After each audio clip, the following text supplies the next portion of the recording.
Alors, je suis Dylan Fonko, très heureux de vous avoir aujourd'hui. Une fois de plus, je vais vous parler de quelque chose de très important. Si vous êtes nouveau sur cette chaîne, dans cette chaîne, nous parlons d'agriculture, d'agribusiness, de transformation agricole, bref, de toutes les innovations qui tournent autour du secteur agro-pastoral. Donc, je vous prie déjà de vous abonner sur cette chaîne si vous aimez ce genre de contenu. Alors, aujourd'hui, dans cette vidéo, je vais vous parler d'un petit sujet, d'un sujet très important qui est aujourd'hui le cacao. Le cacao a pris de l'envol exceptionnel. Le cacao est en train de grimper, le cacao est en train de prendre son envol. Alors pour comprendre la petite histoire, l'envol des prix du cacao est tout simplement à cause du changement climatique. Le changement climatique fait en sorte que les rendements qu'on avait ont quasiment chuté sur le plan international et ça cause un problème. Le cacao se produit dans les zones chaudes et avec des précipitations extrêmement élevées. Et ce genre de climat favorable pour le cacao, on le retrouve en Afrique de l'Ouest, plus précisément dans les pays comme le Nigeria, le Ghana, la Côte d'Ivoire, etc. C'est dans ces pays-là qu'on retrouve ce genre de climat, raison pour laquelle le cacao atteint parfois son pic de production dans ces zones-là. Mais ça ne veut pas pour autant dire que dans les autres parties de l'Afrique, on ne cultive pas le cacao. Oui, on en cultive le cacao. Mais les productions sont en train de chuter. Les productions sont en train de baisser. Raison pour laquelle vous allez vous rendre compte que au Cameroun, par exemple, le prix du cacao est monté à 6500. Parfois, ça va même à 7000. Et les cacaos sont très heureux.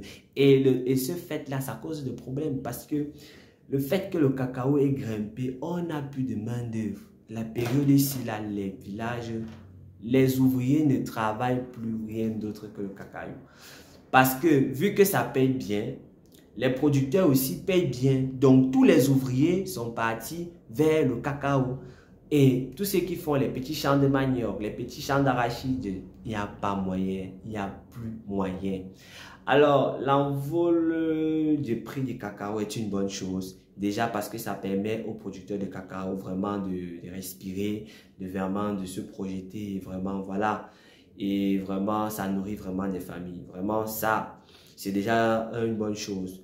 Mais le problème est que ça ne va pas durer longtemps parce que j'ai regardé encore une émission hier à Africa News où les Européens sont entrés au laboratoire pour produire du cacao chimique.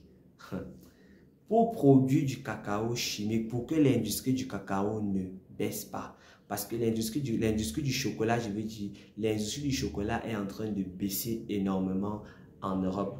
L'industrie du chocolat est en train de baisser énormément en Europe. Et pour pallier à cela, des startups sont entrés en laboratoire pour pouvoir fabriquer du cacao chimique.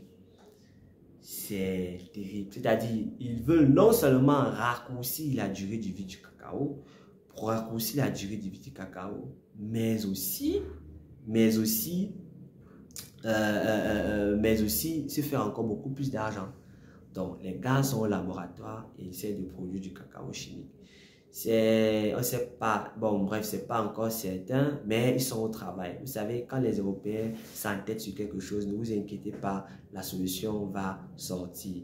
Donc les gars sont au travail, les gars charbonnent dans ce sens-là. Mais pendant ce temps, nos producteurs souffrent, nos producteurs sourient. Et voilà, mais je trouve même que c'est petit parce que vu le potentiel que le cacao peut donner à un pays, je trouve même que le prix de 5 000 à 6 500 francs le kilogramme, c'est petit. C'est vrai que ce sont des prix qu'on n'avait pas bien avant, mais je trouve que c'est petit. Le prix du cacao doit monter même à 10 000 francs. Parce que je vous assure, pour une culture qu'on attend 4 ans, et pour qu'elle ait son pic de production au bout de la 6e année, vraiment, ce prix-là même est petit. Il faudrait qu'on augmente encore. En gros, voilà un peu. Mais je voudrais aussi dire aux producteurs de cacao locaux de vraiment ne pas se concentrer uniquement.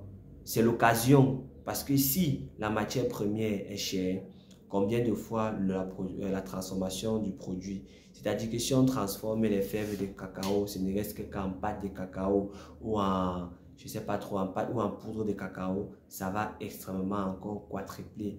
Donc, on ne doit pas s'arrêter là. Je crois que c'est l'occasion aussi pour nos gouvernements de se mobiliser dans ce sillage-là, afin de pouvoir gérer la chaîne de valeur. Je pense qu'on peut même développer ce pays par cette culture-là, saisir toutes les opportunités qui tournent autour de cette culture-là pour pouvoir vraiment booster notre économie. Parce qu'il faut noter que le cacao est l'un des produits que le Cameroun exporte le plus. Après le bois, je pense bien que c'est le cacao. Donc du coup, c'est très important d'exporter. C'est très important d'exporter, pas seulement les fèves, mais vraiment tous les produits qui tournent autour de la chaîne de valeur cacao.